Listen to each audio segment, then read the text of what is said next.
क्या आपने कभी नोटिस किया है कुरान में अल्लाह ने कई जगह फरमाया अल्लाह सब कुछ जानता है, लेकिन एक जगह अल्लाह इंसान से कहता है तुम नहीं जानते।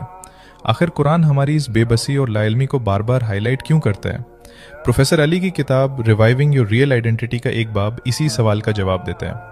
हम सब की ज़िंदगी में एक ऐसा मोड़ आता है जब लगता है कि कहानी ख़त्म हो गई, कोई रिश्ता टूट गया, ख्वाब बिखर गए या कोई अपना हमेशा के लिए बछड़ गया।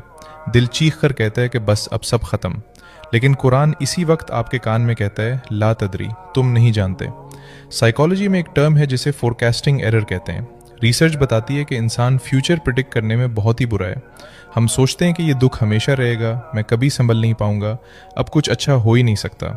लेकिन साइंस कहती है कि हमारी ये पेशगोइयाँ अक्सर गलत होती हैं, और कुरान ने ये बात 1400 साल पहले ही वाजे कर दी थी।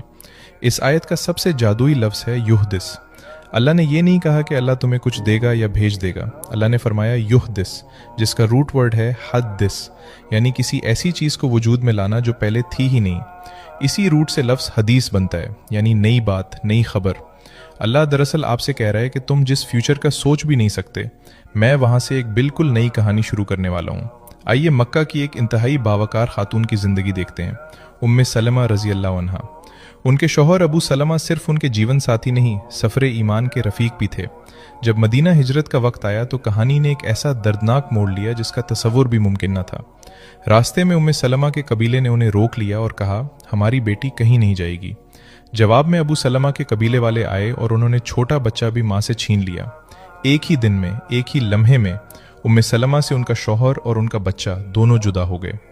साइकोलॉजी में उसे एम्बिग्यूअस लॉस कहते हैं। ये दुख की सबसे तकलीफदेह शक्ल है, जहां इंसान जिंदा तो होता है लेकिन आपके पास नहीं होता। आप ना उसे भूल सकते हैं ना पा सकते हैं। उम्मे सलमा रोज मक्का के बाहर जाकर बैठती और रोती रहती, एक दिन नहीं, 2 दिन नहीं, महीनों तक। लेकिन उनकी अजमत देखिए, उन्होंने इस दुख को अपनी पहचान नहीं बनाया, ना अल्लाह से शिकवा किया, ना उम्मीद छोड़ी। साल भर बाद हालात बदले, बच्चा भी मिला और मदीना जाने की इजाज़त भी मिल गई। मदीना पहुंचकर कुछ अरसा सुकून मिला, लेकिन फिर रज़वा ओहद के ज़ख्मों की वजह से अबू सलमा इंतकाल कर गए। अब अगर कोई उम्मे सलमा से पूछता कि आपका फ्यूचर क्या है, तो उनका जवाब होता मुझे नहीं मालूम। और वाकई उन्हें नहीं मालूम था, क्योंकि अल्लाह ने उनके लिए जो लिख रखा था वो उनकी सोच से भी बहुत बड़ा था। साइकोलॉजिस्ट कैरल ड्वेक की माइंडसेट थ्योरी के मुताबिक 2 तरह के लोग होते हैं।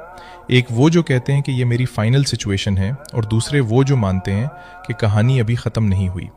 कुरान हमें यही दूसरा माइंडसेट देता है, ला तदरी, तुम अभी पूरी कहानी नहीं जानते। और फिर अल्लाह ने वो किया जो कायनात में कोई सोच भी नहीं सकता था। वो खातून जो गम से चोर थीं, रसूलुल्लाह सल्लल्लाहु अलैहि वसल्लम की ज़ौजा और उम्मुल मोमिनीन। और फिर अल्लाह ने वो किया जो कायनात में कोई सोच भी नहीं सकता था। वो खातून जो गम से निढाल थीं, रसूलुल्लाह सल्लल्लाहु अलैहि वसल्लम की ज़ौजा और उम्मुल मोमिनीन बन गईं। सुलह हुदैबिया के नाजुक मौके पर उनकी दी हुई हिकमत पूरी उम्मत के लिए मशल राह बन गई।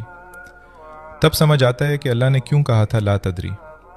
जब उम्मे सलमा मक्का की रेत पर बैठकर रो रही थी, उन्हें नहीं पता था कि उनके आंसुओं के पीछे अल्लाह क्या लिख रहा है।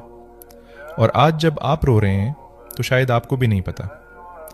कुरान का पैगाम सिर्फ ये नहीं है कि सब ठीक हो जाएगा, बल्कि पैगाम ये है कि अल्लाह आपकी ज़िंदगी का सबसे खूबसूरत चैप्टर उस वक्त लिख रहा होता है